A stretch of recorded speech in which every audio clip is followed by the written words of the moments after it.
They choose to go Sven. So what are we looking at?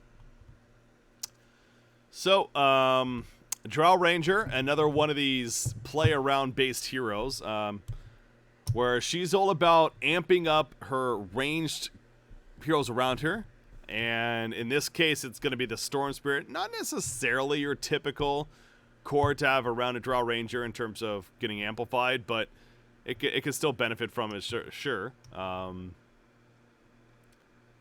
Drow's also another carry that is very willing to fight much earlier on in the game. So the lineup of Invictus Gaming is one of those get online within the first 10 to 15 minutes and just go, go, go.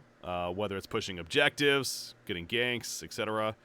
Drow Ranger is good for that. She also has like an AoE silence ability as well as a pushback. That's very impactful in fights. So yeah, they're going to be looking to fight early and often. Virtus Pro, it's honestly though, okay, so yeah, this is interesting. Because the fighting early and often is good and everything, but the team fight of Virtus Pro is actually phenomenal. Holy crap! Looking at it now, four of those five heroes bring a lot of presence to a big team fight.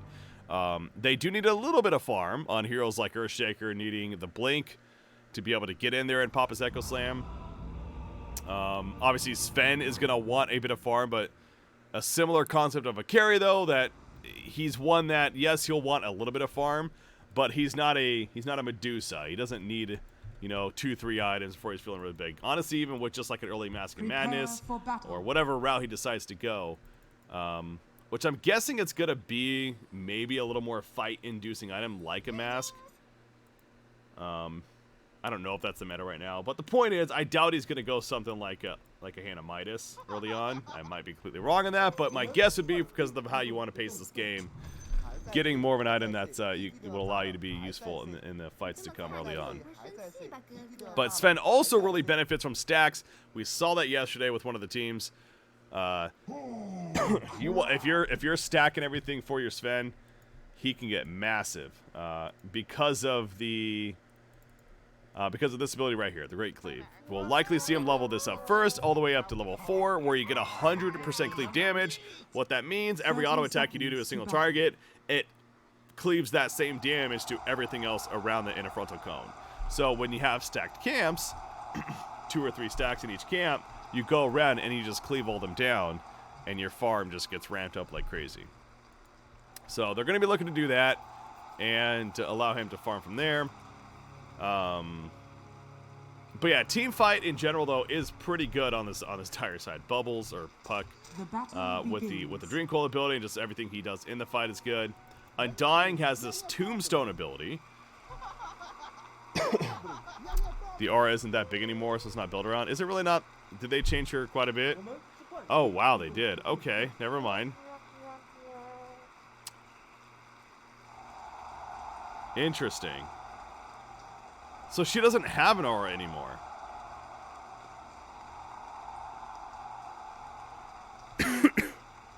It's on the ulti? Oh, grants draw on nearby range heroes with bonus agility. Okay, it is on the ulti, kinda. It's definitely not like what. So yeah, so I apologize. Yeah, no. So they changed Drow quite a bit to where she's not that build right click ranged around her. Okay. So it makes even more sense then. So now she has this multi-shot built in that probably makes her a bit more of a farm-oriented hero would be my guess. But I still think overall she certainly is not afraid to fight early on. Okay. So, but yeah, Tombstone. Once he decides to get it, very good fighting tool in team fights in that he puts a Tombstone on the ground somewhere and it'll spawn these zombies that just constantly spawn out. And it slows enemies in the area. They're very, very annoying to the enemies, and what you need to do as the opposition, you need to try to kill the Tombstone as soon as possible. It takes a certain amount of auto attacks. You see there, it levels up 5, starts with 5 up to 8 at level 4 of the ability. So you can kill it as long as you're coordinating. You'll see teams coordinate on killing a Tombstone ASAP in a fight, because if you let a Tombstone sit there and stay up over time as the fight goes on, it'll do a lot of work in them. So, but yeah, team fight presence in general for this Virtus Pro team is looking pretty good.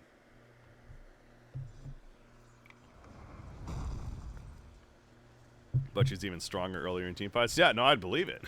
I mean, getting this multi-shot ability, absolutely. Yeah, those were good times, Dirtza. Good times.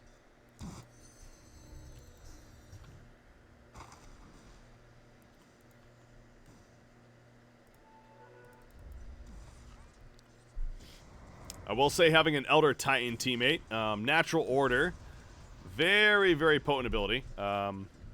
It's so essentially what it is, the Elder Titan, when he's around somebody, if he hasn't maxed out all the way, it's 100% base armor reduction. So it's almost as if the hero has no armor in most cases, which armor naturally, it reduces physical damage, and a hero like a Drow Ranger happens to rely a lot on physical damage, especially with their multi-shot ability and just right clicks in general. So if the Elder Titan happens to be nearby the enemies, then they're going to be taking a lot of right clicks from her. Now, she is in a little bit of trouble here, but Elder Titan, there's that stomp. Elder Titan, kind of another funky hero in how he works. He's got this illusion, or the Astral Spirit more so, that he can put out there, and the Astral Spirit will mimic the ability that he does, in this case the stun, that huge Echo Stomp as we saw, and he just runs him down. He's going to die as a result, but figured to get the first blood, and that's worth it. Elder Titan, again, we talked about the bounty gold, the extra bounty you get from getting the first blood, the experience gain, and he got a free teleport back to base, essentially. No, he still gives up a kill, but we will see that tactic actually done by supports, especially earlier on in the game, where they almost will just purposely sacrifice themselves, especially in that case if it gets a kill, because if say he happened to live there, he would have had nearly no life, he would have had no mana, he would have had to run back to base anyways, or deliver out a lot of regen just to use. It's just not, it's not worth it, because that takes a lot of time. Instead, he died, and 4 seconds later, he resurrects back at base. He has full life, full mana. He can teleport back into the lane, and he's good to go. So, yes, he lost a little bit of gold. Yes, he gave a little bit of gold to the enemy, but the big picture, time-wise, it's going to be worth it. So, I'm not saying if you're playing the support role in your pub games, you should just go suicide all the time. Don't do that. You'll probably piss a lot of people off, but there is some strategy there involved in terms of when it's worth dying as a support. Dire's courier has been killed. Oh, somebody lost the courier, so yeah, that's actually, I believe that was Nightfall's courier. So you saw on the courier wall was there some boots even, and plus a little bit of regen. So again, getting the courier snipe pretty significant, as he also loses his teammate.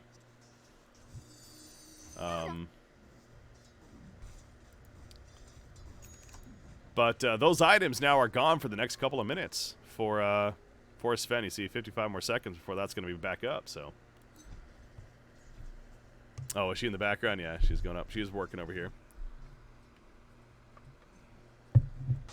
Oh yeah, but Elder Titan, go back to him. The other nifty thing about the Astral Spirit, though, is it's one of those abilities you scroll over and there's a lot of words on it. But the very basic concept is you spawn this mimic of yourself. He'll mimic your Echo Stomp, which is an AoE stun, essentially. So like right here, he's going to do it. Both himself and the illusion or the Astral Spirit do the same thing.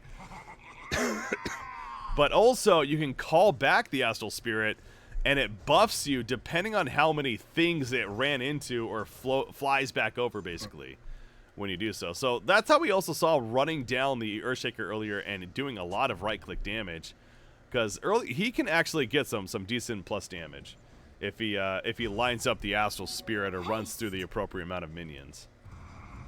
So yeah, definitely another one of these. It takes a little bit of practice to play heroes, but again, at this level, you expect nothing but great plays from them.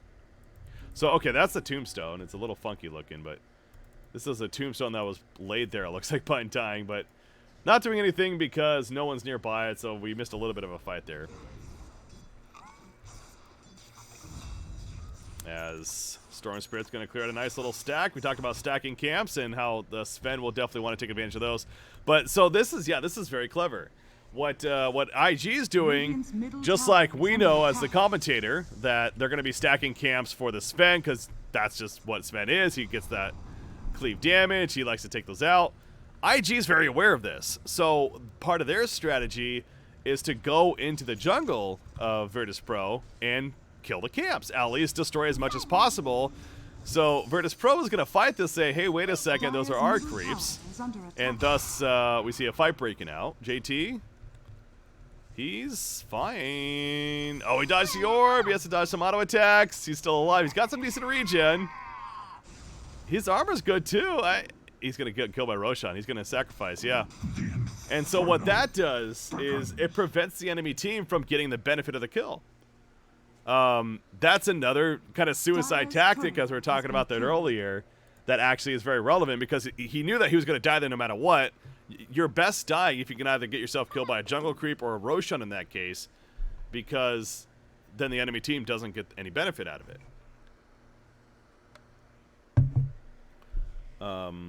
It removes all your armor and magic resistance if he's near you, but when you send out the spirit and there gets split, the spirit removes magic resistance. Yes. So the spirit does the magic resistance negation of this natural order ability, where you yourself is the physical armor reduction. So that's what was being explained there in chat, and how it works with the Dire's top tower is under attack. Yeah, and how it works with them. So basically, he can do both, mitigate both as far as armor goes, but he'll need the astral spirit for the magic portion. As we were stuck? Oh, he was. So we happen to be seeing back-to-back games here with the support Weaver, by the way. Very interesting. Bottom lane, Puck. Here I am. He's gonna die. He used a drink call there, but it looks like IG was the one that was more ready to fight this. Earthshaker is also gonna fall. Weaver, he has to Shikuchi away. So Storm Spirit taking advantage of a couple of early items, some stats, and we'll see this from Storm Spirit hero, from the Storm Spirit players, is being a hero that certainly can assist earlier on for ganks, especially with that ball lightning, as we mentioned before. And Drow's doing all right too, it looks like. Oh, we got to get some stats up. Yeah, they end up catching the Weaver. That's the Sentry Ward. So the bane of any Invis hero is these Sentry Wards. I don't know if he just didn't know it was nearby or what, but got caught.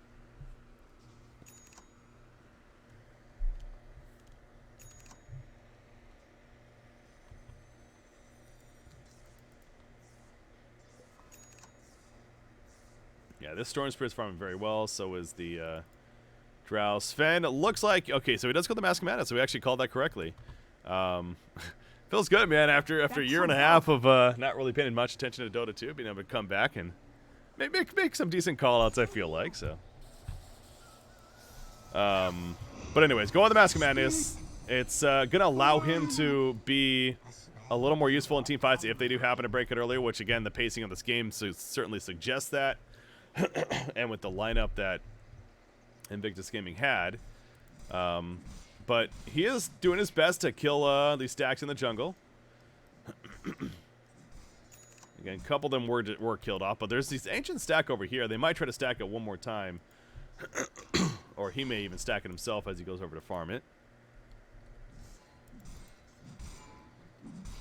He is going to go the Echo Saber next. Similar to Tiny, it's just very good on a hero that kind of has a passive that amplifies his damage, in this case the Great Cleave, and with his ultimate of the God Strength, where when he activates it, he gets 120% base damage, so essentially doubles his damage when he activates it. That with the Cleave, and you can only imagine an Echo Saber on top of that, which provides that double attack and also slows the target, why that would be a good combo, right? So so he's not going to stack it again, but he will just kill it here. Undying top lane. Looks like, yeah, he even threw out the tombstone, but didn't matter. Oh no, that's Rubik's tombstone. Oh, we haven't talked about Rubik yet. Okay. Well, Rubik. So you know how there's all these abilities in the game, and they all do different things, and there's a lot of maybe heroes that you're not fully aware of what they do, which is fine. There's a lot of information in this game. Well, now there's Rubik, where he literally will steal. Yeah, he has the ability to steal pretty much every ability in the game at any given time, as long as the spell steals off cooldown, and he can use it for himself. So, to play Rubik well, let's just say you have to be confident you know quite a bit about what's going on in the game and what makes the most sense to steal in any given situation. But point is, Rubik has this ability, it's his ultimate, called Spell Steal, where he can use it on an enemy. The last ability that was cast by that enemy, he will then get to use himself for a duration. It lasts up to, 180 seconds, up to 300 seconds if he has level 3 of the ability. So yeah. In this case, right now he has Enchant Totem, which is actually Earthshaker's. He stomps the ground real quickly, and it actually increases his attack damage. I don't think that's the ability he necessarily wants, just happened to be one he got. But abilities this game that he's going to be looking to steal are the Tombstone from Undying, for example. I can see him definitely looking to get Sven's Stormhammer. A single target stun is good. A Fissure from Earthshaker is also great. Dare I say an Echo Slam. But that's where also counterplay comes into play against a Rubik. Remember, it's the last ability that was used on the hero that they can steal. So, for example, if you're Undying and you go to cast Tombstone, you want to follow that up right away with a Decay or a Soul Rip, ideally. Because if you don't, then you're leaving yourself vulnerable for him casting Spell Steal on you and then easily taking it. But if you cast Tombstone and immediately use Soul Rip, then Rubik, if he tries to steal it, then he gets Soul Rip, which is like, okay, you know, that's whatever. That's not a big deal. Fissure and Tomb will be top priority, yeah. But again, it's always interesting when we have a Rubik in a game, trying to think about which abilities he's going to be looking to prioritize stealing. And yeah, I mean, I agree there. Fissure is one of the best ones. Because actually, the one more thing about Rubik and Spell Steal is cast times are non-existent on this hero with the spells he steals. They're instant. So Fissure, for example, on Earthshaker, as we have a fight here. Radiant's bottom tower is under attack. Storm Spirit's dead, and Rubik, he stole Decay. See that? And so okay, so that's to my point. He actually steals Orb right there, but it doesn't matter. So I'm guessing he tried to steal the Tombstone that was used, but instead the Decay was used right after by Undying, and so we got Decay, which is a pretty useless ability at that point. Top tower is under attack. But either way, it's a big fight, one for Virtus Pro. But yeah, so to the point being, Rubik, there's no cast time on one of the spells he steals. So Fissure, normally there's a wind up for Earthshaker that he casts the Fissure. Rubik, it's pretty much instant. So it's even more powerful on Rubik than it is on the Earthshaker himself. But yeah, that was a good fight right there. Tombstone is maxed out now for Undying, so he chooses to get that first. But yeah, it takes that many more attacks to kill it. And I think that's also to the point of this Virtus Pro team realizing that definitely some big fights are going to be happening earlier on in this game. Ooh, that was interesting. Sven TP's out. But Sven is also pretty farmed now. He's got the Echo Saber and that Mask of Madness. He's working on a BKB. So once Sven has the BKB, I think that's that, again, the phrasing I'm going to use, the timing that we're certainly going to see Sven trying to take full advantage of, and with the team, and look to fight. Because without the BKB, yes, he does a lot of damage right now, but this is a lineup here on the Radiant side that actually has some decent ways to deal with the Sven.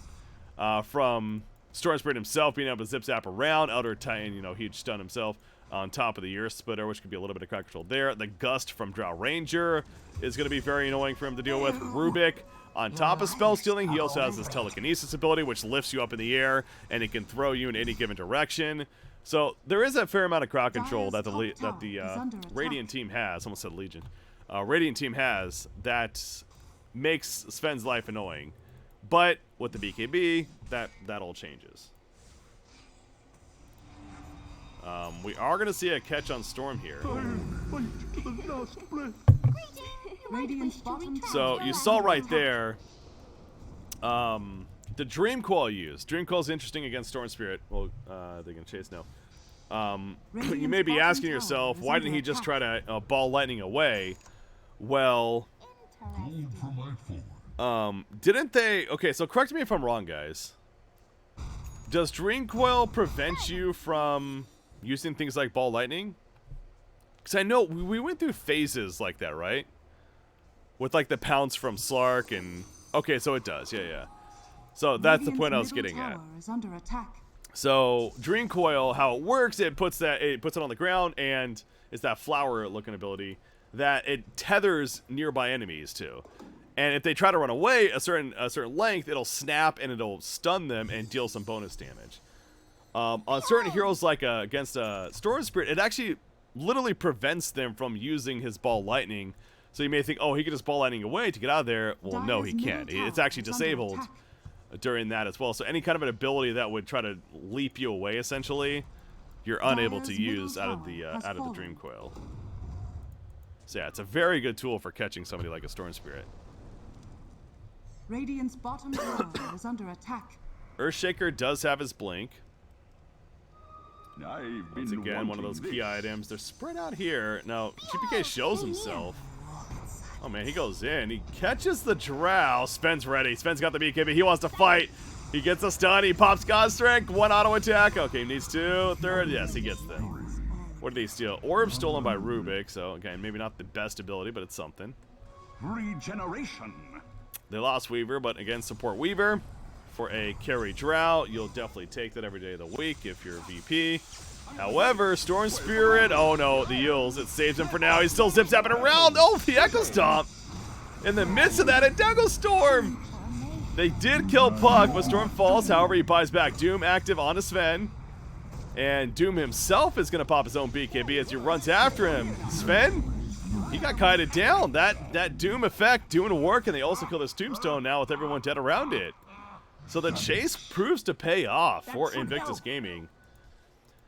That kind of goes back to how that fight started. A couple of big abilities were used early on by VP in a very scattered fight. They caught the Puck they caught the Drow initially. Puck using the Dream Coil to do so, and then we saw Sven obviously pop the BKB as well as God Strength in, which is great, and yes, they killed Drow, but there wasn't really anyone else around.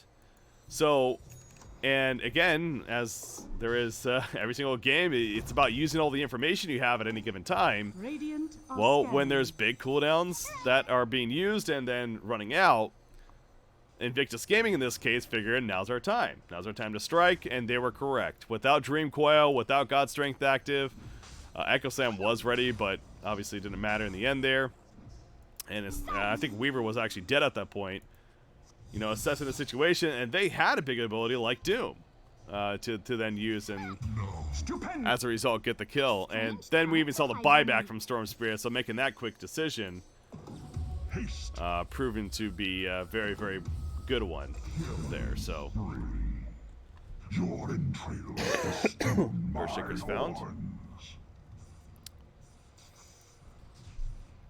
Dire are scanning. But yeah, we'll see. So the buybacks, kind of explaining buybacks a little bit more for those that may be wondering, because I keep saying that in some of these games.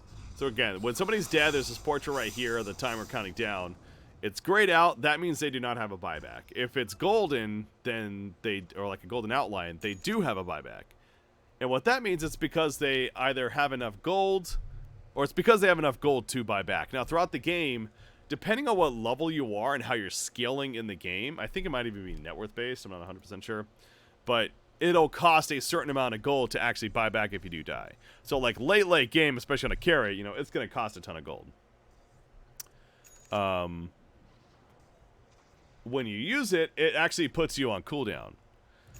It puts a timer on cooldown, and for 6 minutes, I want to say.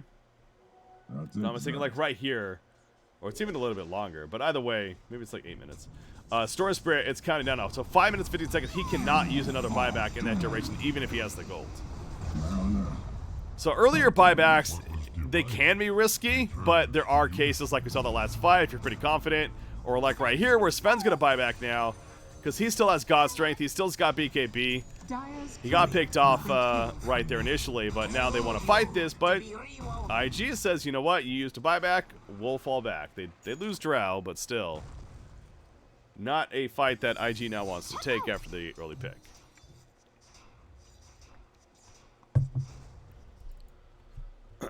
Are they going to try Roshan? Yeah, VP may very likely try Roshan here.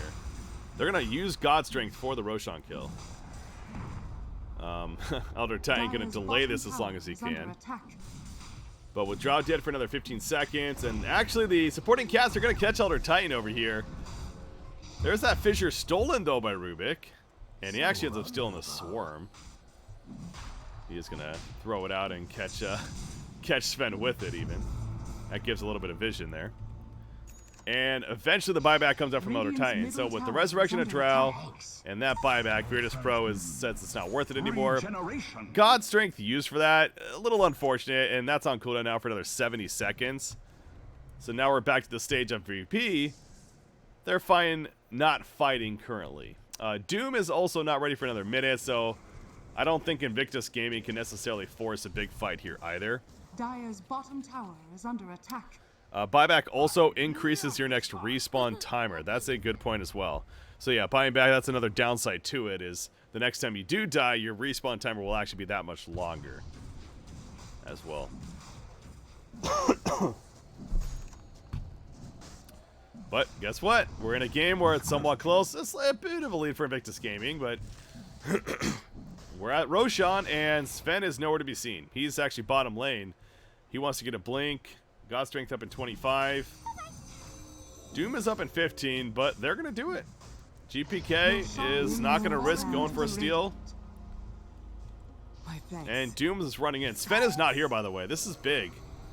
I don't know if IG saw Sven bottom lane or what, but they're trying to make a fight happen. Puck is making it difficult.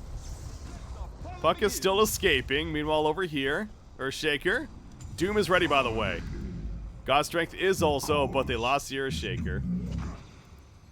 And Tombstone already used, and Doom's just running after the Undying now. This Doom feels like he's doing a lot of work creating space. Invisibility. Yeah, 100% agree. That's what I said from the very beginning videos, is the lineup of VP screams from the draft. They're going to have a very good team fight. But they need to have it all connect, right? So, and yeah, Sven not being there. So another tactic that you'll see a lot of teams do is, again, it's all about playing around information. I guess I feel like I keep going back to that, but for good reason. It's all about playing about information on the map, whether that's the time of the game, a spawn of Roshan, the buyback situation of the enemies. In this case, it was the vision they had on Sven at bottom lane. They saw Sven pushing out the bottom lane down here, I'm pretty sure, because he farmed this creep wave down here. And that made them a bit more confident to take a fight over here instead, because, you know, worst case, even if Sven TP's right away, it's still going to take him a good 5 to 8 seconds to even get there. So they were confident that they could at least get a kill, maybe even more in that process, and they were right. By the way, that was a time lapse used on Bubbles. So that's that axe coming to play the Echo Slam, but it's only on one. Doom. He's got Doom. Can he get it off in time? No, he cannot. He falls instead. So there's a bit of a wombo combo. Aegis, by the way, on Drow. Look at all that damage she's doing. Doom does have buyback. You need to be careful not overcommitting. If you're VP, they may want to try to force the buyback. Bubbles is in, though, and Bubbles is dead. Yikes. That is not the chase you want to make, buddy. Yeah, that was a little funky because Bubbles, right? I'm saying Bubbles. Puck. Puck is a hero that can stretch really far. And I mean by that, she can kind of teleport. She can go pretty far in these fights with the Illusory Orb of how she works her mechanic-wise. Illusory Orb teleporting to it. She's got a Blank Dagger. Her teammates can't necessarily do that. So she went really deep for that Storm Spirit kill. And the teammates were being cut off, meanwhile, by like a Drow Ranger and somebody else. So that was a very risky and proved to be not a good decision. And Storm kills Sven. Oh, no. And look at that resurrection. He just bought back recently, remember? So he's dead for another 90 seconds. And not only is that now time for Invictus Gaming to make some moves, but that's 90 seconds that Sven is not getting farmed during that whole duration. And you see the net worth over here. We're going to see Storm Spirit likely pass Sven because of this. And they already have Doom and Drow Ranger ahead of him now. Yeah, but even in these level of games, GPK, a fantastic player. Dire's top tower But that has kind of fallen. goes to the point that in the moment, anyone can get caught up in the moment. And it's a term that us casters like to use, is tunnel vision. You will see, even at elite level play, tunnel vision is clearly a big Stupendous. a big thing that players will go through. And that basically means, it should be self-explanatory, but in that case, where Puck, he was so zoned in on wanting that Radiant's bottom tower that is under kill attack. onto Storm Spirit that he dove Dire's as top far tower as is possible to under try to make it attack. happen. And it Dire's clearly was not the structures best are decision. fortified. Dire's middle tower is under attack. So Storm TP'ing in here, waiting to see if somebody tries to pick up some candy. Playing the mind games against one another. He's gonna go. Yes, he is. The reaction though. Earthshaker, he's not gonna jump though. It's not worth it. They lose a Weaver, and now Earthshaker just runs. Yeah, they get a BKB use, I Dire's guess, middle tower is under at a attack. Storm, but it's much easier to backseat. Yeah, but again, that kind of goes to the point. It's like, and whenever, so kind of a side comment on that videos is, whenever I hear like fans or viewers are talking about like, oh my god, they're throwing so hard. How are these guys professionals? Blah blah blah. I'm like thinking to myself, first off, that's what makes Dota entertaining, or these kind of games entertaining, is when plays like that do happen, frankly. Like maybe just a little bit of a misstep, or not the perfect initiation, it sets up chaos. That's entertaining. But it's also the fact that God, I actually had another point there. But well, yeah, I guess the point going to that, like, even the best of the best, they're going to make mistakes. There's so much going on in a game of Dota, from the strategy, from knowing about which cooldowns are ready, to in the moment, mind you, of making these plays and making this decision making of when a fight breaks out, or say you get jumped off to the side that you weren't ready for. It's so many factors that it would be insane to expect perfection every single time for these players. But yeah, again, it goes back to, it's that chaos that creates the entertainment factor in the end. So I love it personally whenever we have these throw moments, or the 3-2-2 meme, whatever. Radiant's bottom I tower think it's is under overused attack. completely, because I don't think a lot of those moments are throw. Like that right there with Puck. Like, yeah, okay, if you want to label it a throw, fine. But was it a poor decision in the end? Sure, hindsight is easy, but in the moment, it's kind of understandable. He thought he had a kill. He went for it. And look at right here. They're trying to bait again, but he preemptively BKBs. It's like Emo knew this was going to happen. That was such a heads-up play right there by Emo. Literally, the whole team was down here, other than Sven, trying to bait the Weaver. And then you can die. But the only way that works is if the target that jumps the Weaver doesn't pop a BKB first.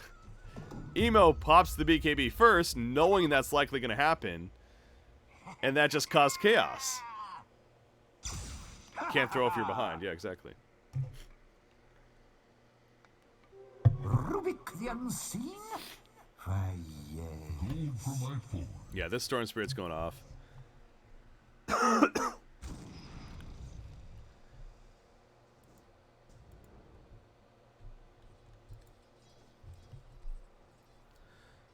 So Puck is going in Ags. Interesting on Puck in that. So the Dream Quill ability, how it is magic based, it doesn't pure spell immunity, normal at least. With the Ags, it increases the damage that it deals of the Dream Quill. It increases the duration of the snap, but it also makes it pure spell immunity. So heroes like Storm Spirit having that BKB, suddenly it's not going to be as useful, or the Drow, for example, suddenly not going to be as useful against the Dream Coil. God, Doom is still top farm in the game, by the way. And yeah, we did see Storm Spirit take over even the Sven, and that's just not good news at all for Virtus Pro. Sven is one of the, certainly if you're playing with him as your carry, and that's VP's last, it is kind of a 4-1 in that mentality, where Puck can carry games kinda, but in a different way, kind of like the Storm Spirit's carrying, where, again, the Chaos word I'm using a lot, where that's what Puck could do, is go around and get solo ganks, but right now, she's behind the Storm Spirit quite a bit, and she's dealing with multiple silences, which can be extra annoying. So, not the easiest game for Puck to take over. that's where it goes back to their really relying on the Sven to just be complete beast mode. But when he's 4th in net worth, where 3 other enemies above him, that's a stat right there that you can kind of look at to help gauge, okay, yeah, this is a pretty hefty lead for Invictus Gaming. Puck axe would be huge. Yeah, I mean, he does have the axe. I mean, you are right. The Puck axe is huge, specifically against the Storm Spirit. So it is a start to potentially something. As it's going to be a Satanic picked up by Sven. Good item pickup, certainly, don't get me wrong, but when it comes to just raw damage output, you know, he doesn't have that Chrysalis or Daedalus. He's going to need to make sure things are stuck in place as... Yikes. I mean, the fact that Storm Spirit could just do that to the Puck right now, just zip in and kill him throughout one Orchid Silence, it feels like this is a near impossible uphill battle for Virtus Pro at this point. Almighty money. Yeah, Storm Spirit, one of the best snowballing heroes in the game, and use that term snowball. What I mean by that is a hero that will get out of control by themselves and continue that trend just because of how they amplified in the early game. If that kind of makes sense. You know, there's a couple of heroes that definitely come to mind, like a Tiny can't get to that level, it feels like a lot of the time. Ursa's another one that can just take over and snowball. Storm Spirit, one of the best ones out there. The way they mechanically work, that they could just get so far ahead that no matter how much farm you're getting on the opposition trying to recover, it just seems like that one hero can just go around and just feels unstoppable throughout any point in the game.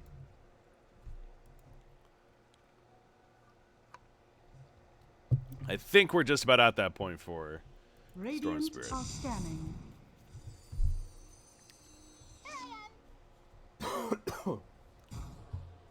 Dire are scanning. But yeah, another thing, as I was talking about with the Satanic pickup on Sven, is you'll see teams that are behind do this kind of decision making where Sven's feeling like he needs to bulk up a little bit because he is dying pretty quickly in these fights. So yeah, Satanic's good for that, right? It provides the strength, which actually gives him health in return too. It also gives him the lifesteal effect on use. It's a good item for that. But you're doing it at the cost of spending 5,000 plus gold towards that rather than towards much more damage focused items such as a Chrysalis or Daedalus, which is a crit stick, or the crit damage that is often referred to.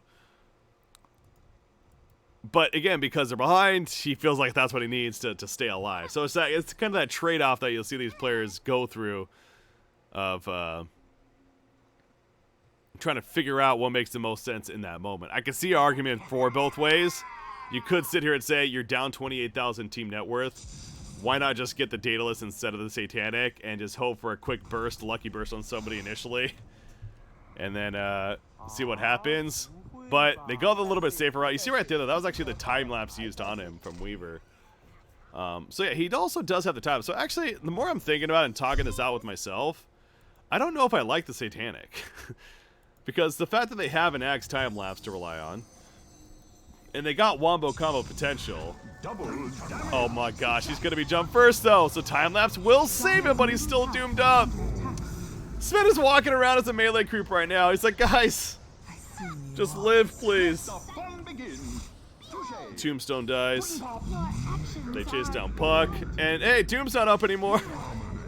He's ready, guys.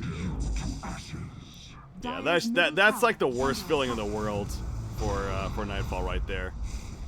I mean, they're gonna kill JT at least, but to have your Sven just run around like that doing nothing because he couldn't. I mean, that was silly of him, but Dire's middle barracks has fallen. It's not a good feeling though.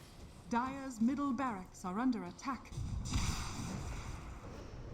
I gotta say, it really doesn't feel like we've seen a lot out of this Drow, but I'm sure she has kind of just been in the back doing plenty of damage. Now that you're You dead, see there, with a little bit of lockdown, she's able to respect you. take out Sven fairly easily, and there's the GG. So Radiant's bottom it's felt like it's been over for a little bit, but Dire's IG middle barracks are under is able to attack. actually finish the job. Invictus Gaming victory. So good for them.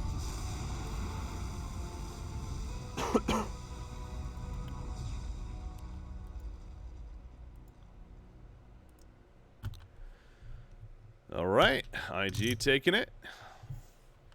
Pretty good fashion there. Yeah, I mean, the Sven never really felt over too powerful. That's a strategy that well played by IG, I think, of again, that timing term we use of knowing when it made sense to play more aggressive. I think Doom is also a great pickup this game, too, against both Weaver and even a Puck. I don't think either one had a Lincolns. Did the Puck have a Lincolns? No. So, having to worry and try to deal with that.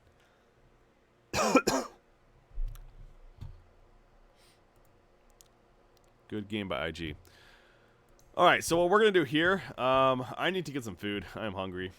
We are going to let's jump into this one. Just starting OG versus T1. Why not? Let's watch this one.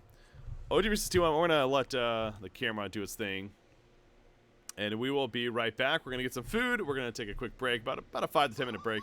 I'll come back and watch with you guys after I get my food, but I'll probably be off camera at least. So, but yeah, let's enjoy this game in the meantime. Let's hope directed cam takes us home. Actually, screw it. Let's use broadcast cam. Wait. Dire's top tower is under attack. There we go. I keep trying to let it do its thing. Does it reset? Okay. Dire's top tower has fallen. I'm trying to take my arrow off the screen. There we go. All right, I'll be right back.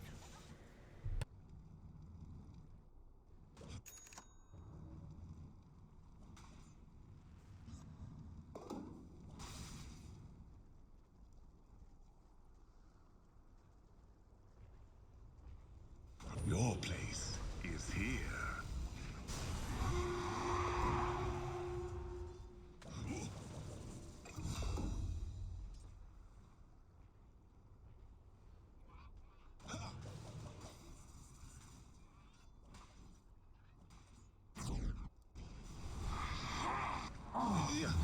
Chained in searing heat.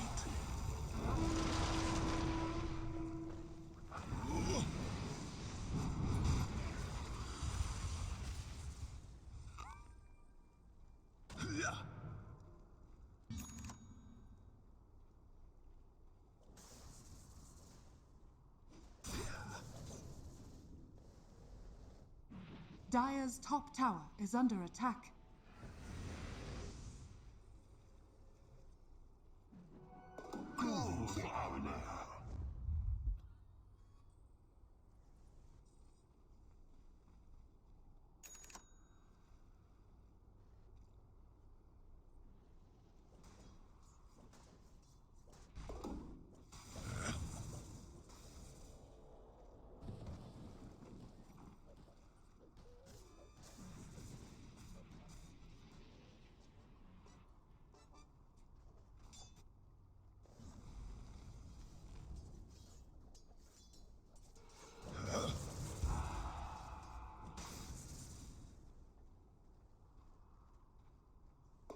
Dire's top tower is under attack. Zap.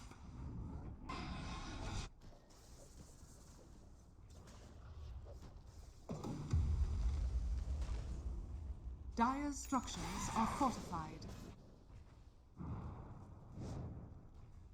Dire's bottom tower is under attack.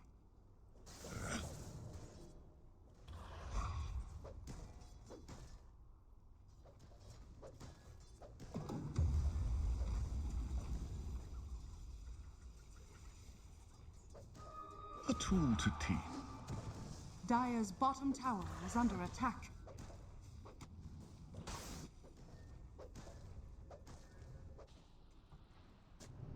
Zip.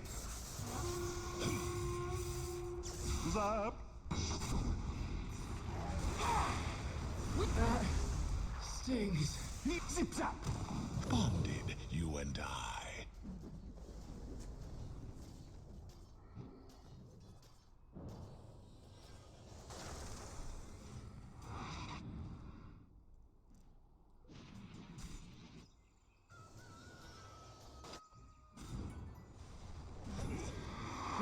bottom tower is under attack.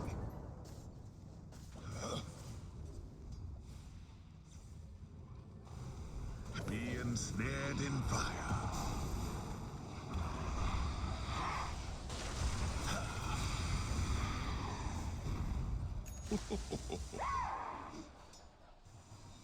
Captured in the flame. Over here now. All right, I am back, team. I got my lunch here, so I'm gonna be munching on it. So I'm gonna mute myself again. But I am back watching. So thanks for tuning in, everyone. Once I finish my lunch, then we'll get back into on cam and doing a little bit of commentating and stuff. Oh, we gotta pause. Apparently lag. Uh-oh. You gotta come back. Keep it PMA, keep it BSJ. Keep it PMA, keep it BSJ. Anywho. Alright. This game's looking interesting, by the way. Got a full support Legion Commander? Okay. Radiant's bottom tower is under attack. I'm gonna be muted. I'm here, though. Radiant structures are fortified.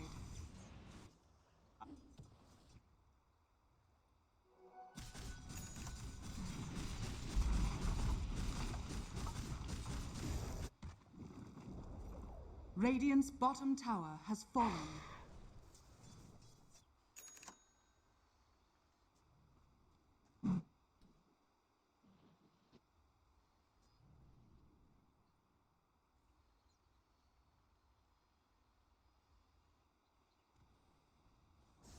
Radiant's bottom tower is under attack. Never refuse gold given. Wait. Are we watching No-Tell's perspective? What is going on here, by the way? We are. That's why it keeps doing that. What the fuck? I guess we have to use directed. Holy shit. I was wondering why it's fucking clicking around so much. It's so weird how it doesn't let me choose the broadcast. Under attack. Maybe that's on purpose? Regeneration. Radiant structures are fortified. Radiant's middle tower is under attack. Radiant's middle tower has fallen.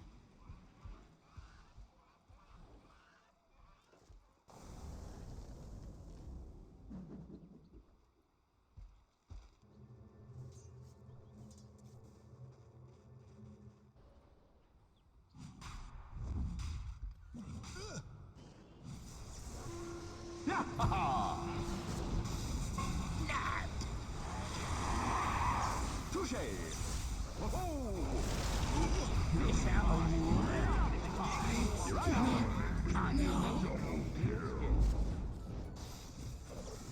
Zip.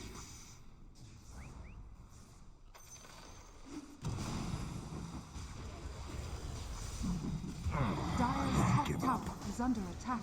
Told you a storm was coming.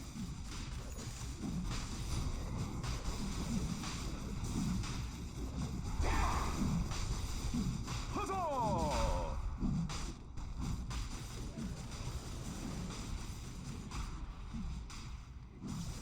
Roshan has fallen to the dice.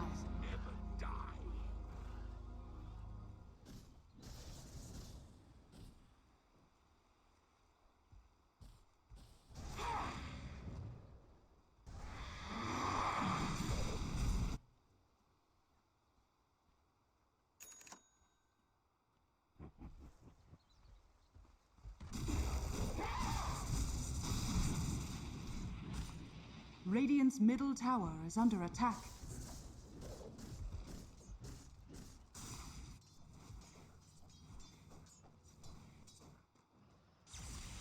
Looking for me? Gold armor.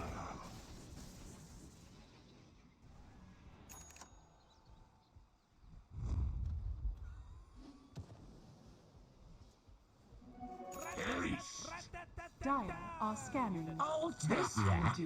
Radiant's top tower is under attack. Zip.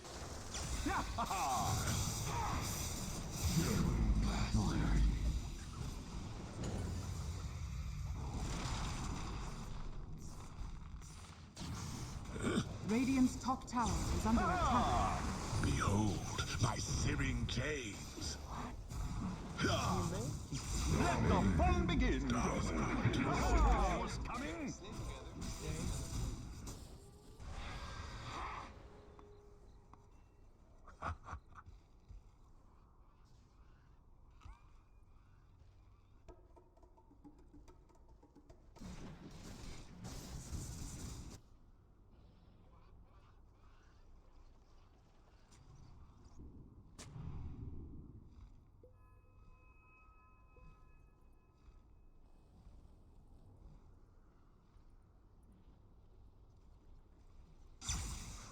Dire's structures Over are here now. fortified. Radiant's top tower is under attack. Radiant's finishing up. structures are fortified. Captured in the flame. This game, oh, this will be interesting. The Aegis just gonna pop here. What's up, BKB though?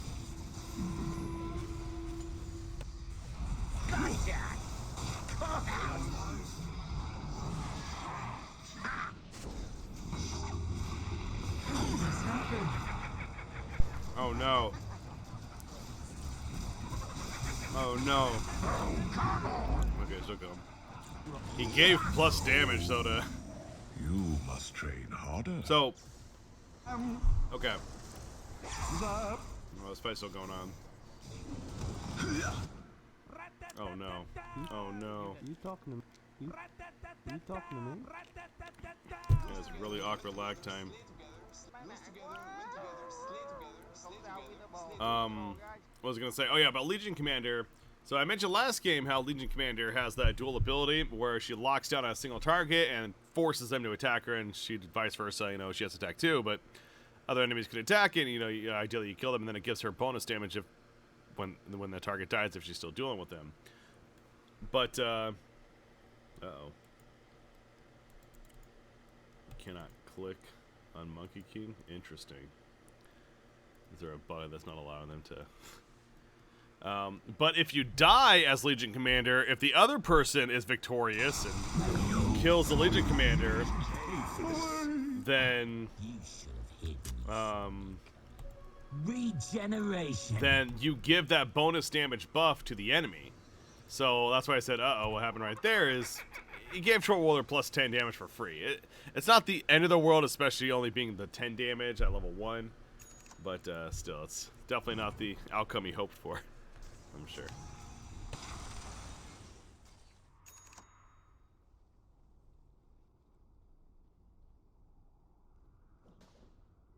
That should help.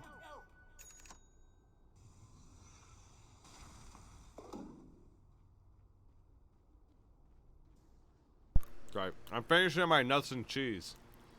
And then we'll get back into it. Dire's bottom tower is under attack.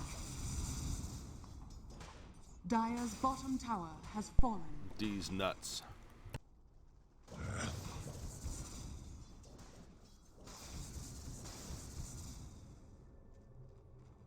You're bound not.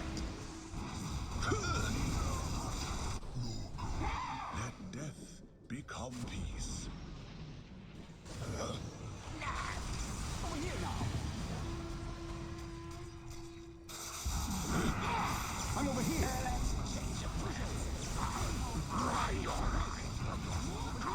Your place is here. Where's the party? Didn't happen. You had your warning. Cannot die. Burn away your Triple kill. Here I am. You're dead. As long as we stay positive, we'll win. You're dead. Told you a storm was coming.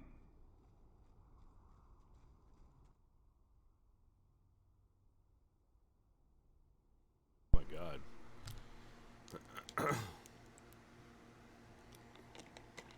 Man, that is really unfortunate. Especially in a very close game like this. Okay, seems like I'm back, by the way.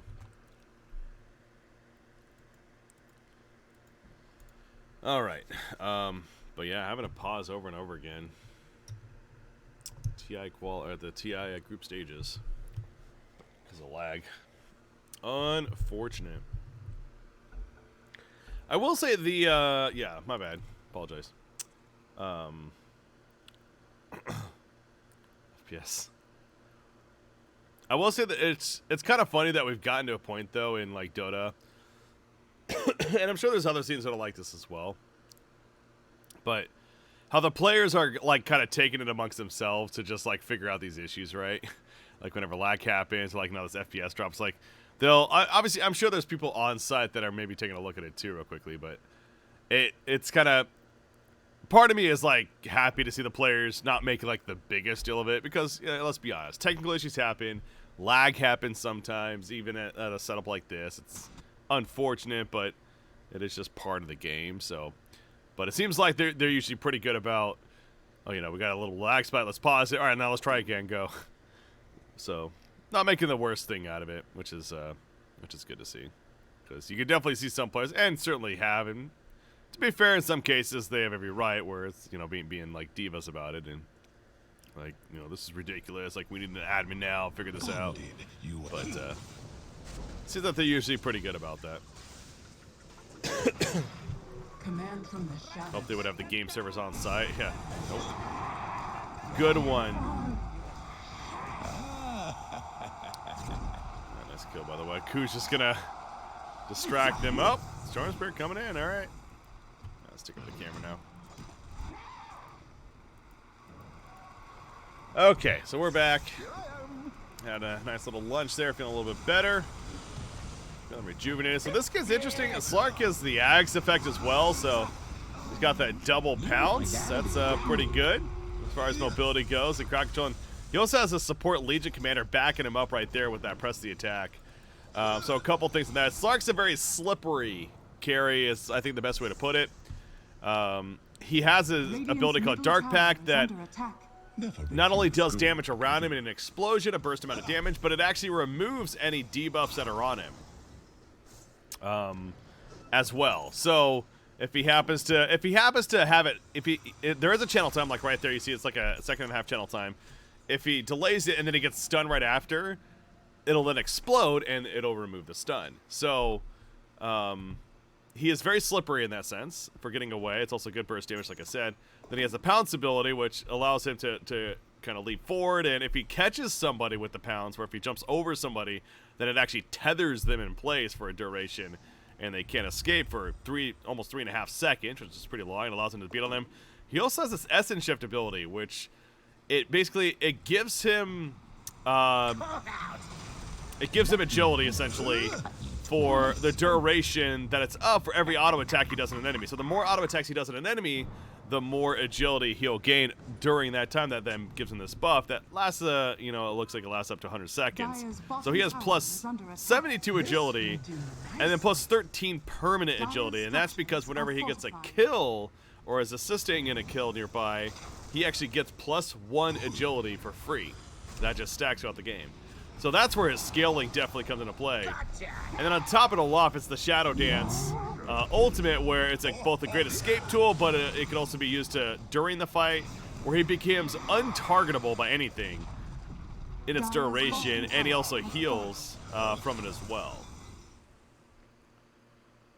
So yeah, he's a very slippery hero. If you can get a chain lockdown on him, then he can be certainly killed. But this game, he's gotten out of hand quite a bit. Another thing I wanted to bring up on him too was he has a Silver Edge. Again, the break effect. We've mentioned that many times. There's several heroes, Bristleback, Titan, or whatever. Troll Warlord is actually another very good hero. It's good against because of the. Wait, isn't it? Am I thinking somebody else, actually? I'm thinking... Isn't it if he uses the break effect during the battle trance, he can then still die? Is that what it is? For some reason, I'm like blanking. But so how Troll Ruler works, he activates his ultimate called Battle Trance. He gains a ton of attack speed, he gains life, but then he also cannot die during that time. But if he's broken, then can he still die? Or am I overthinking that? Maybe that's not the case. I do know there are some passives like that. Isn't it just the attacks? It might just be fervor. And if that's the case, it's not that big of a deal. But I guess that's possible. Yeah, the more attacks Troll Warlord does on somebody at the same target, he actually increases more and more attack speed in a stacking buff. So you'll see a Troll Warlord try to focus on one target because then he gets crazy fast attack speed over time. But yeah, so never mind the point I was trying to make, because for some reason I thought it affected his ult. Maybe it did like in the past in a different way, but I might be wrong on that. It allows him to man fight him. Yeah, I suppose breaking the fervor effect and can allow him to win a 1v1 actually is that's a fair point too. But I'm thinking, you know, there's heroes like Abaddon, for example, who has this ultimate where it'll automatically trigger on himself if he gets below a certain life threshold, to where he'll then heal from any damage he takes, and he becomes impossible to kill at that point. If you break him, that passive won't go off, and he can just die before it goes off. So I was thinking along that line of logic, but I don't think that works in Battle Trance. That was Vengeful saving his teammate right there. Vengeful, known as the savior, as she has that another swap ability. And with the Ags, it's very powerful, because as we've seen before with the Vengeful Spirits, with the Axe, even though she's technically dead, she's not really dead, because she actually just has an illusion of herself now that has all her stats, and she can use her abilities anyway. So it's kind of like a second life that that Vengeful Spirit gets. So this technically is still a 5 versus 5 right now, as OG is trying to complete a Roshan kill. Oh, we didn't win on net worth. Ember Spirit's going in. Oh my god. Ember Spirit just deciding now's the time. Sumail even using the offensive Shadow Dance to man up against Troll Warlord. Troll's not popping that Battle Trance yet. He's waiting for a better time as they kill Tree. And that Wukong's command of Monkey King. And Troll, is he going to go now?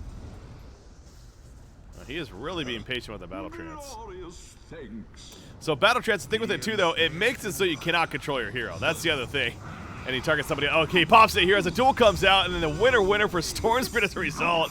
And there you see the damage happening. But buyback from Rubik, and T1 as a team is not looking to be in a pretty spot now. They lose Storm Spirit, and suddenly it's just the Troll Warlord, and that's going to set up to be a free Roshan now. The Venge gets to spawn. Oh, really? I actually wasn't aware of that as well.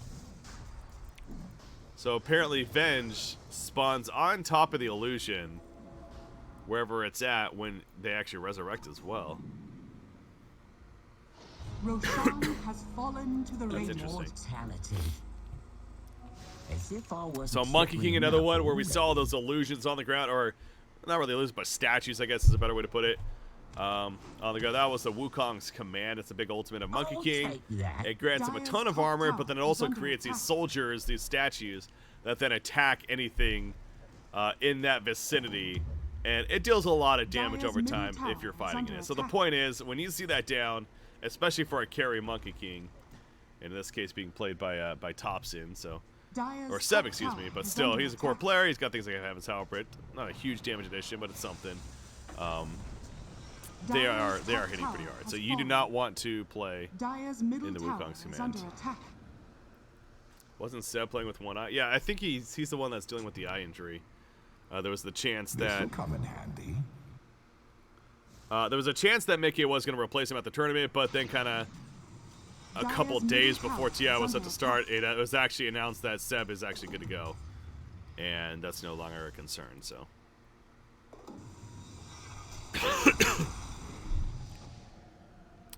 So you'll see these grayed out items down here. This is something else I haven't talked about yet. As I found a raisin. One sec. Dire are scanning. I just found a raisin sitting in my crotch. Figured I'd eat it. It's from my lunch earlier. Just fell on my lap. But yeah, these grayed out items at the bottom here. So this is the stash is what it's called. Or the backpack, I guess. Sorry. It's the backpack. So you have these 3 backpack slots. You can freely swap items into them. So you have these 6 inventory slots and then the backpack. But if an item is in the backpack, you're not getting the stats or any effects from it.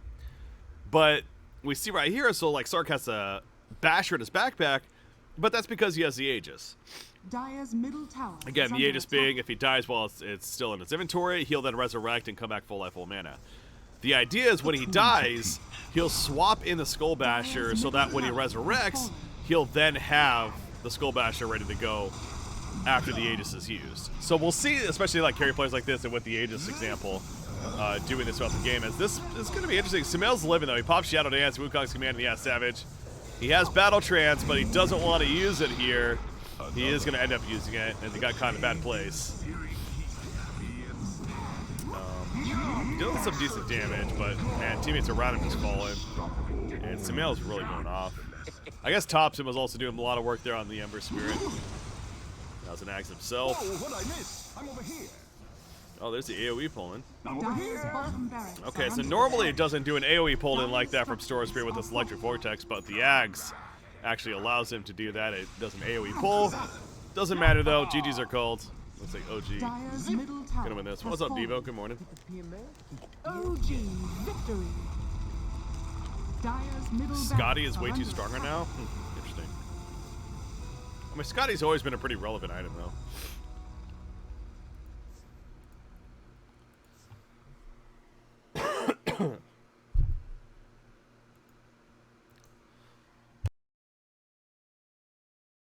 Okay. Here's a good one. Secret versus Elephant. I think we want to jump into this one now. It looks like this one is just starting in the Elephant's draft. turn to ban.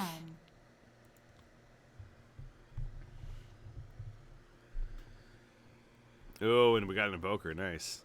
Got the Nisha Invoker Team Secret's turn to pick. for Team Secret.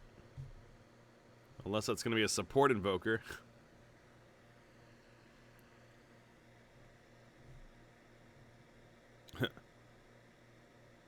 Frostless going on. That's been changed 30 times and still a shit item.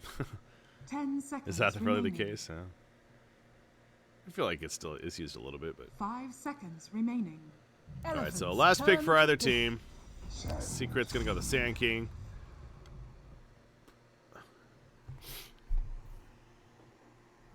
So a lot of team fight. That's again, you like to label teams with the draft, and the reason why I'm saying a lot of team fight is because they 10 have heroes like a seconds Sand remaining. King. He's all about jumping in with the Blink Dagger, stunning and then popping his 5 epicenter, or seconds vice versa, I should say, remaining. epicenter first and then stunning. But either way, it's a huge AoE damage pulsing ability. You have Disruptor, it brings Choose Static your Storm, it's a huge AoE silence that also deals damage over time. Faceless Void with the Chronosphere. We all know about that. Invoker can do plenty of AoE damage. Monkey King, the Wukong's command. Every single one of these heroes has a massive AoE damage, something other effect ability.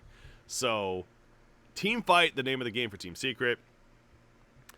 They also scale decently. Both Faceless Void and Invoker can certainly carry throughout the game, but we'll probably see them building and playing a lot more aggressive because they have those abilities and the ultimates to work for around level 6 when they start hitting that. On the other side, they are going to run the Io Luna combination, similar to the Io Gyrocopter, but a bit more later game focused, I think is fair to say. They can fight early on if need be, but Elephant's lineup is likely to be more of a we need a lot of time for Luna. If they can withstand the early team fight from Team Secret, and they have potential, they have some, like a Mars, for example, is actually pretty good at that because of the arena. He has his ultimate creates this arena around him that blocks out anyone from entering and allows you to, beat on whoever's inside of it. He could actually use, I can see him using it very defensively, almost like counter initiation against all these ultimates here pretty well. Void Spirit's a little bit slippery and can tank some damage. Weaver, similar concept in terms of being slippery, has that Shikuchi. And the time lapse, of course. We've seen a lot of the Ags build on the Weaver, so even the time that's to save teammates is possible. So yeah, it seems like that we're going to see a lot of delaying on the side of Elephant. They don't want things to play fast here. They want to delay stuff. They want this game to take a bit longer. Yeah, Monkey King's been played a lot. He is one of the most popular heroes, I think, in the tournament so far. All right, so which team will have the most Roshan kills? So these are fun to do predictions. as far as Roshan kills, Teamfight does favor Secret. That doesn't necessarily mean they're going to have the Roshan kills. The Elephant is definitely the better Roshan killing team, but it really could go either way. It probably is just going to matter who wins this in the end, and I do think Secret is going to win this in the end. So I'm going to go Secret. Total number of smoking kills by 10, definitely. Oh, it's on a team. Let's say 3+. Total number of player deaths by 25 minutes. A player death. I think there's going to be a lot of action in this game with the team fight and Secret looking to play faster. So I'm going to say, we'll say 26-35. Total number of teleports canceled by stun by 25. There's a lot of ways to cancel TPs from Secret. So I'm going to say 3+. I'll say, let's just say 1. They're going to get 1. Who knows? All right, into this one, though. Again, the teams at the beginning of the game, to reiterate, now we're 40 seconds and counting before the Horde will blow. That's when the creep waves spawn from each of the lanes, about right here. And the game officially starts. That's also when the bounty runes spawn. There's 4 bounty runes. One right here, and then one right here, and one right here. So really, there's one on either side of the map favoring that team. And then there's 2 in the river in the middle of the map where the power runes spawn throughout the game every 2 minutes. Yeah, we see the teams, again, fighting. Obviously, very important to get those bounty runes. It does give you a good gold boost initially. And it forces a little bit of action early on. Looks like Elephant's going to be pretty confident about getting this one. And oh no, Secret actually got 3 of them, though. They were able to steal one as well. Faceless Void picked up that one. Now, Puppy goes down. So it kind of cost Secret a first blood give up, I guess, but yeah, I mean, to give up first blood for the sake of getting 1 extra bounty rune, I don't think that's necessarily worth it, especially when you give it up to the mid Void Spirit, but I might be wrong. Honestly, I don't know what I'm saying. I have no clue. Okay, actually, so very interesting here, too. Exort picked up by Invoker. I know this is going to go over a lot of people's heads as far as if you don't play Invoker, you don't really know it, but I'll try my best to explain that. I've explained how Invoker works several times now, so I'm not going to go too much into that, but with that said, with the way you kind of play this hero, there are 2 main type of ways to then play from there. One's the Quas Wex build, which is usually considered much more crowd control heavy, and then the other is the Quas Exort build, or Wex Exort. Basically around Exort, which is this third one, the orange one. Yellow, whatever color it is, which is more damage focused and gives you things like Sunstrike, which we saw right there early on used to even go for the last hit. But it looks like he's going to go the Quas Exort build early on in this game at least, and that means he's going to have a little more global presence and a bit more of a damage threat from right-click damage, because these orbs, on top of giving you the spells, that's something I didn't even talk about, but there is the passive effect of all these orbs, and the more you level up each of these orbs, the more they'll benefit the spell they turn into from the invoke ability. So, for example, if you have level 1 Exort and you go to use a Sunstrike, which is 3 Exort orbs, it's going to do very little damage to no damage.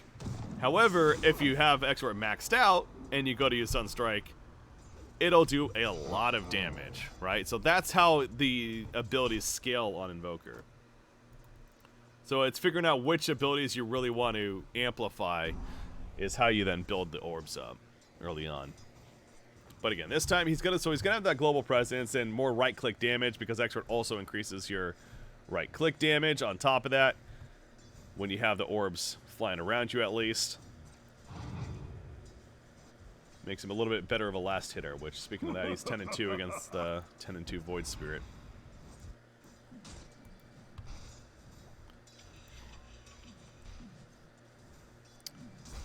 But yeah, I'm expecting level 6 on Secret on several other heroes and a lot of fighting from there. That was a big bash proc, by the way.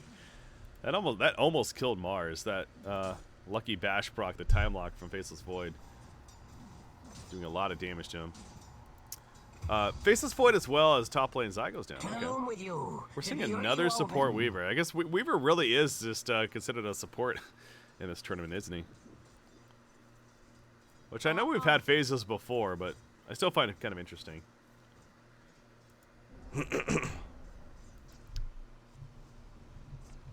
But, oh yeah, Faceless Void, his Q, so his Time Walk. RTZ's not in secret yet. What? No, that's... It's been a long time. No, he's EG. Oh, lag. Okay, this is a completely different game, and all these guys are complaining about lag. Yeah, they must just be having lag, unfortunately, at the hotels there.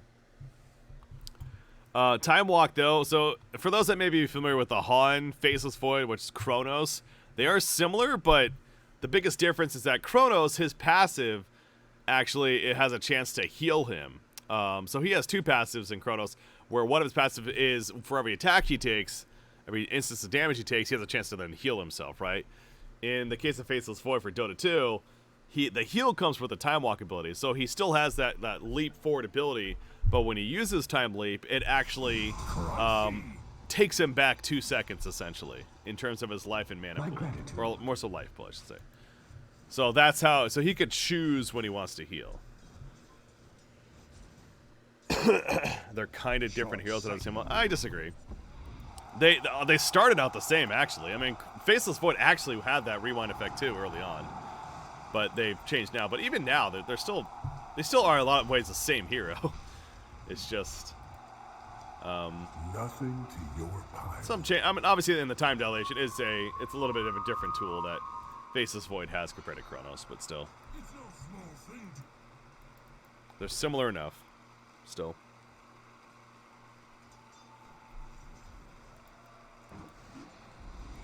Top lane.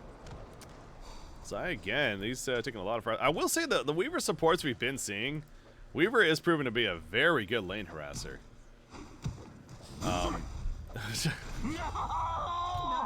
Okay, so that's a classic example of Caster's Curse right there. Whenever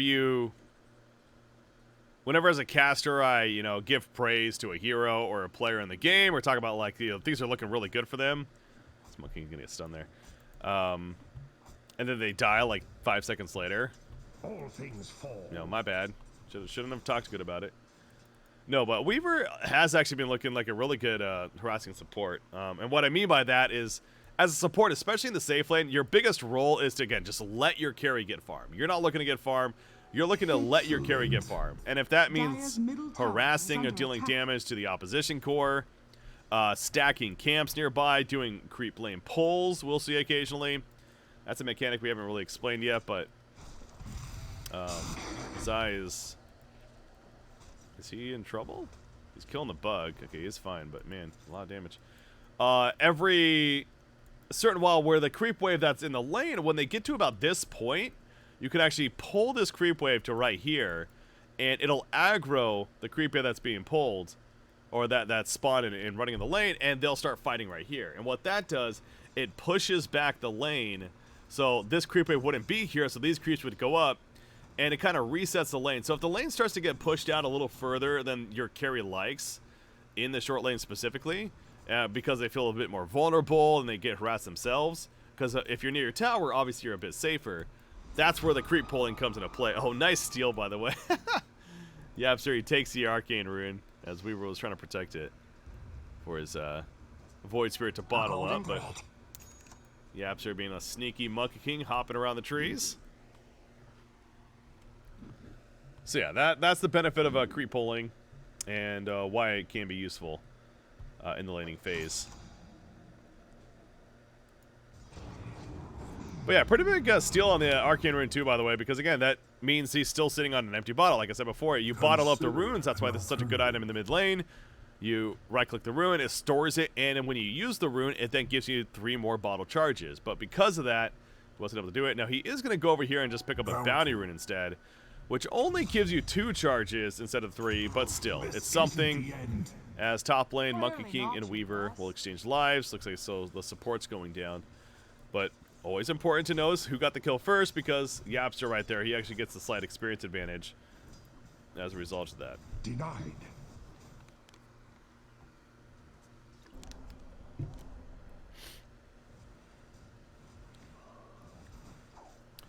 So we're going to see Invoker go the Hand of Midas build. This helps him really ramp up his farm, because naturally he's not the best at flash farming in the jungle, especially unless he really wants to use a lot of mana to spam abilities, which he usually wants to use those cooldowns of mana for potential fighting that may happen. But that's where the Hand of Midas can come into play for an Invoker. So yeah, he's going to pick that up soon, and we'll see him start to look a little bit better. But right now, top 3 farm and net worth is actually all looking good on the Elephant side. Love you. I'm sincerely hoping you get the opportunity to catch more Dota 2 games. Guys, again, I want to be very clear on something here. I understand how people are coming in and being like, oh, he's trying to become a Dota 2 caster again. I am doing the stream thing now. I am back in the freelance market because I lost my job last week. But I want to be very clear. This isn't me, what I'm doing right here. I'm not sitting here committing towards going full-time being a Dota 2 caster. I would love to cast Dota 2. Financially, if it makes sense, you know, maybe I will look for more opportunity.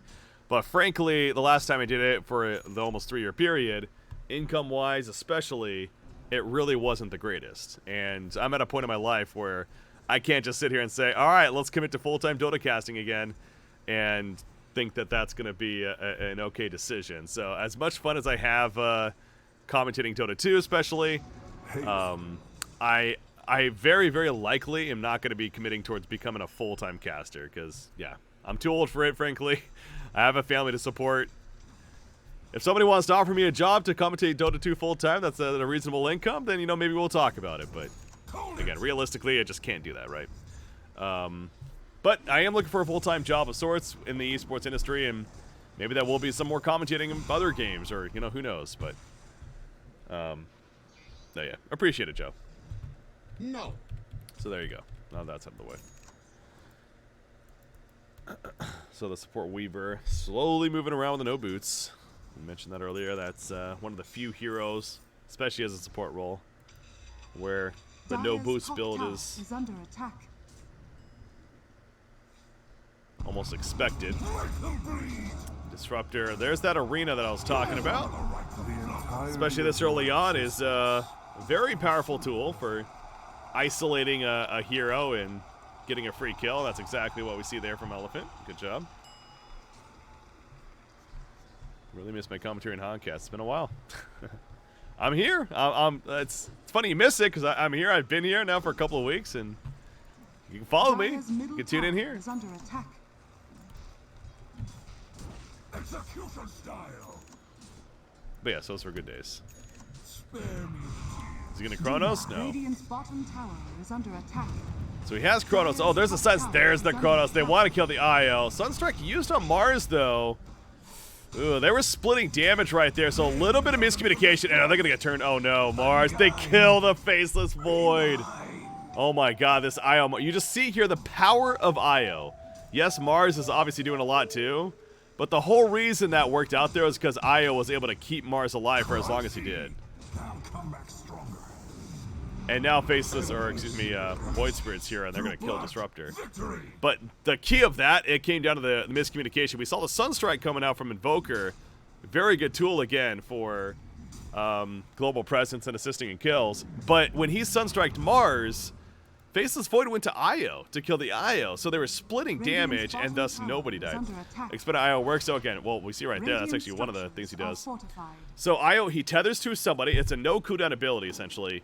1 second, I guess, technically. But that's what that tether is. That white mark you see right there. When he can go a little bit further away. There's a certain length that he can go before it snaps or breaks. But as long as he's tethered, like right there, it broke. But as long as he's tethered to somebody, he's enhancing their attack speed. He's enhancing their move speed. And then when he heals and regenerates mana through abilities or items or whatever, it'll do the same thing to the teammate he's attached to.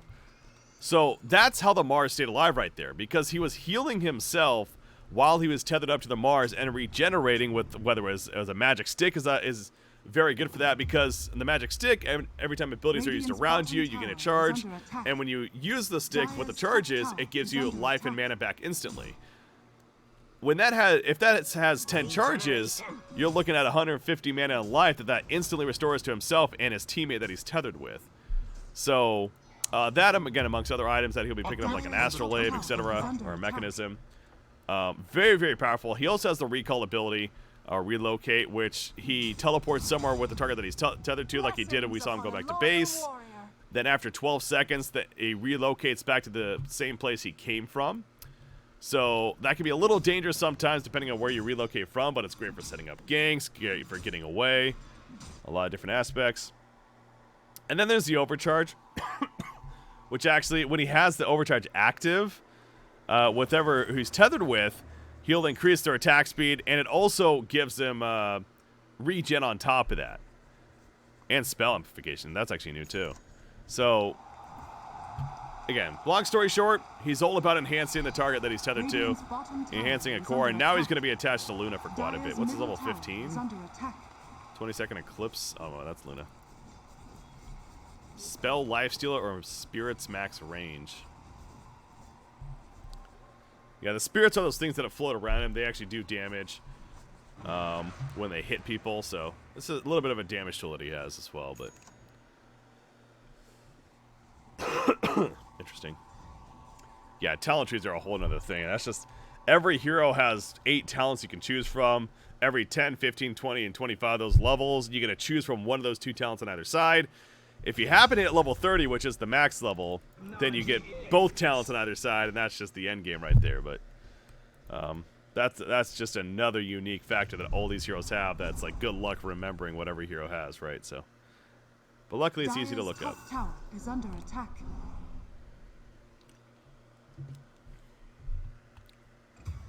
The grasslands.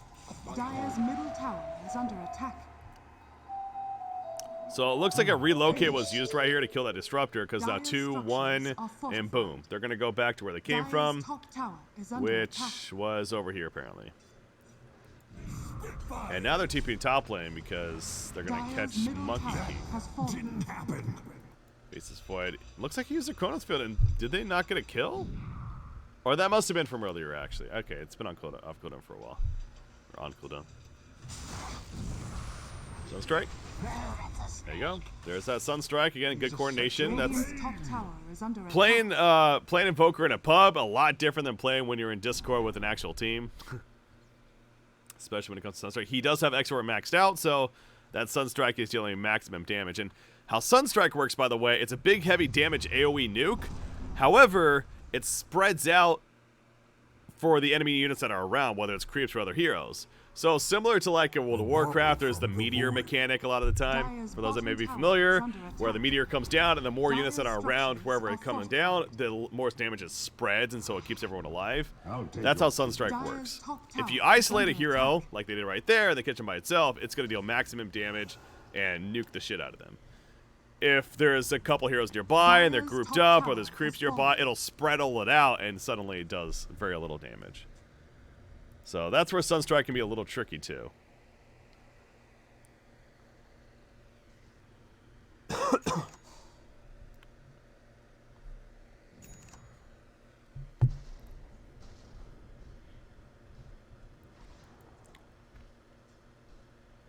So Void Spirits go on the Axe build. It's really for his first item.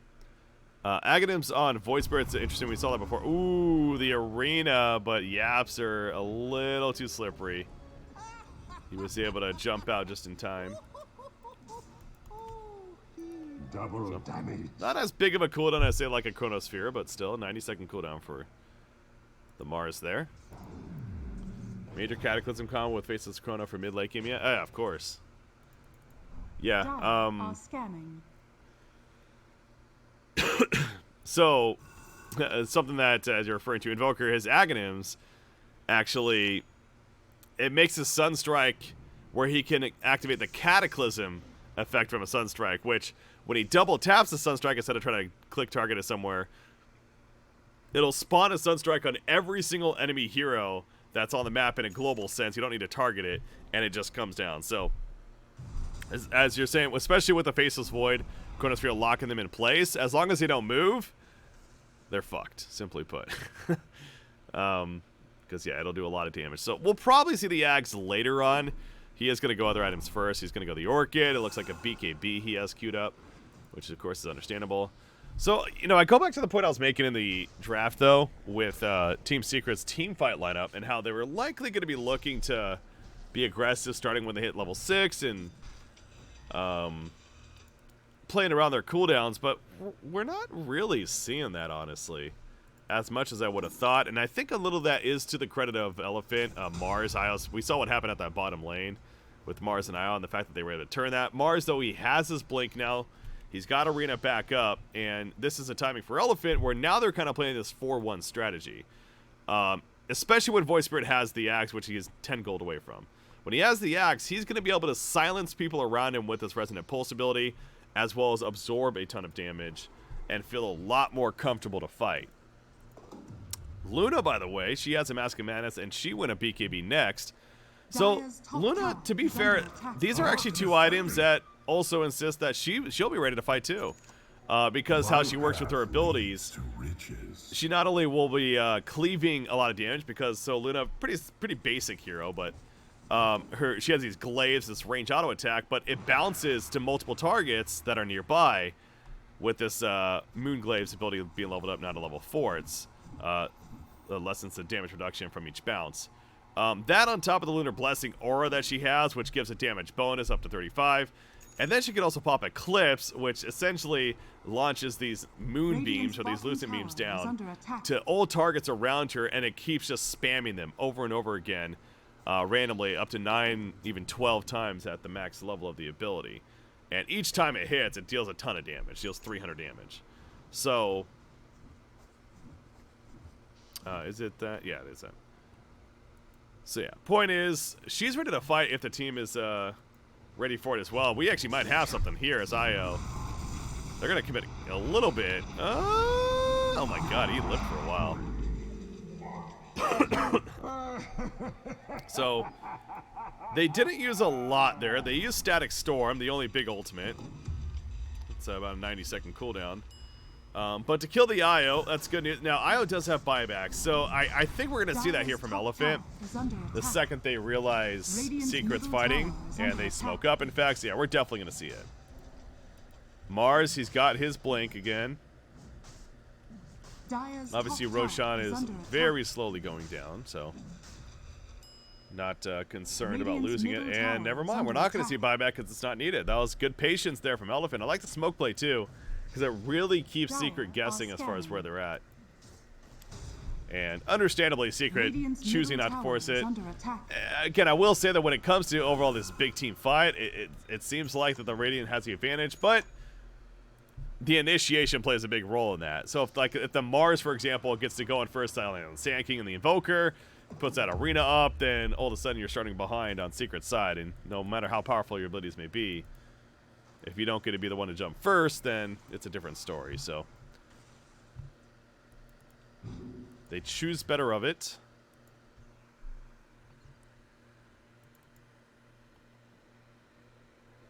And yeah, Luna, she's going to just keep getting bigger and better items from here. So, like I said, she's already at a spot where she can feel somewhat comfortable fighting, especially with an Io to back her up. As another smoke play from Elephant. Pretty soon after the other, they're going to be exposed. Static Storm. It cuts off the teammates. Weaver's in a bad spot. He does have time lapse, though. Ooh, Matumba, he wants to catch. There's the arena catch, meanwhile, in Zai. But he got glimpsed back. Oh, no. Mars got glimpsed back. Zai, he still has his epicenter. There's the Chronosphere, though. Luna. Gonna be the focus on strike hits, but she doesn't care too much. She's got the BKB up, but she's lost teammates around her. Io and Mars get picked off. They both have buyback. They're not going to go for it, though. I'm surprised they're not buying back, to be honest, because they're definitely still fighting this right now. Luna still just trying to kite around. Never mind. She is dead. Weaver also chasing. That ain't happening. And Void Spirit's like, well, I can try, but yeah, I am surprised they didn't buy back the whole time. I feel like Io at least maybe could have bought back there. But Mars not having the arena, maybe he figured it's just not worth it. Void's hanging around.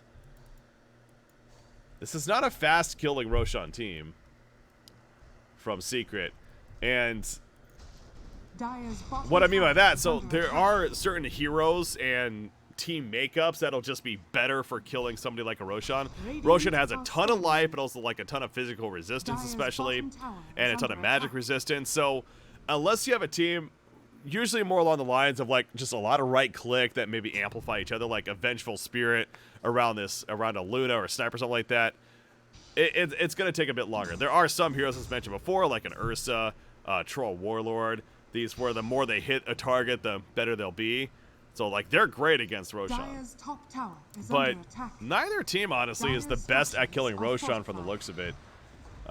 Especially Team Secret. Radiant So, structures are fortified. that's twice now they've kind of Radiant's tried it middle and tower haven't been is able to under kill attack. Roshan in the process.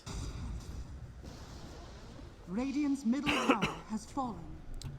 Yeah, welcome to the stream, guys. If you have any questions, I can do my best to answer. Feel free to ask them, though. This is Dire's top tower no is under stupid attack. questions here. Try to keep them Dota related, of course, the game at Radiant's hand. But middle tower is under attack. it's one of the points of this stream is to help teach or learn together. Hasten my footfalls. Oh, nice catch, Weaver. He's gonna save though, the IO save and the time lapse on top of that. So Chronos, it's not up for 15 more seconds. There's the epicenter, but out comes the arena as well around Roshan. Roshan's still plenty alive. Buyback from Sand King. Epicenter was used though, Dire's bottom but tower BKB is was under as well attack. from Luna. Where's Io? Io's ready to save if need be, I think. Getting a glimpse. Needs to save now. Where's the save? There's the save attempt. Outlays gets pushed back. Not gonna be enough. Down goes Luna. She buys back though, so this fight will continue. Io also buying back after his death. Mars. Sunstrike on top. Good placement. Yang trying to mitigate damage. Ain't gonna be enough. There's the Chronos field. Void Spirit caught in the midst of it. Wukong's command put down on top. But Void Spirit, apparently a little too difficult to kill, and maybe Secret wanted to reset this, as in the backline, Super. That's a support Weaver, though, being supported by Io. Maybe not the most scary of combos. But Sand King's dead again, too. So with Faceless Void and Sand King now dead for 70 seconds, yeah, I think we're going to see Elephant go for Roshan attempt now. They don't have the most life, though. Yeah, it still is risky. So Invoker is one of the best at stopping Roshan, even by himself, because he could just keep spamming abilities into the pit, including Sunstrike, Deafening Blast, Tornado, EMP, whatever. And with how healthy Elephant is right now, they don't feel the best at doing it, and I completely understand that. Bounty. So Roshan being attempted for the last, like, 5 or 6 minutes at least, and it's still not dead.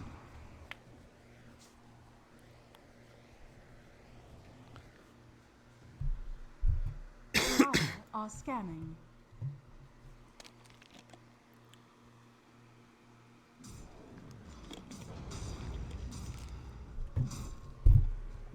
Total number. Oh, I was correct on that one. Nice.